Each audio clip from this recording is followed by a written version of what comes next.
In today's video, I'm going to teach you how to turn on link sharing for anyone on computer, web browser.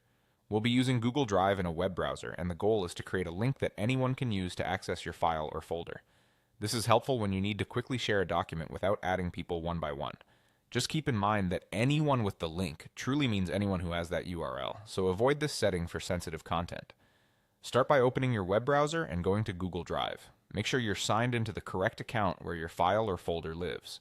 Once you're in Drive, locate the file or folder you want to share. Right-click it and choose Share, then Share Again if you see a submenu.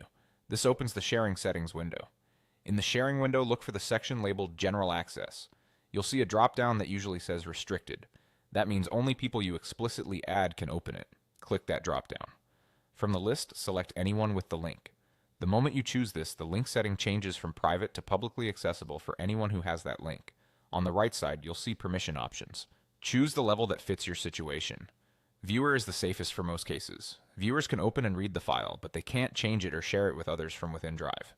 Commenter allows people to see the file and add comments or suggestions, which is great for collecting feedback without giving full editing power. Editor grants the most control. Editors can change the file's content, accept or reject suggestions, and they can also share the file with others. Only pick Editor when you truly trust the recipients and need them to collaborate directly. Once you've set the permission level, click Copy Link. This places the shareable link on your clipboard so you can paste it into an email, chat, or document. After that, click Done to close the sharing window. And that's all it takes.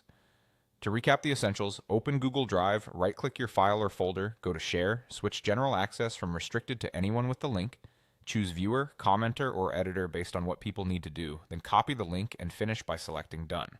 If you ever need to lock it back down later, return to the same General Access dropdown and switch it back to Restricted. This way you stay in control of who can see and change your content while sharing efficiently.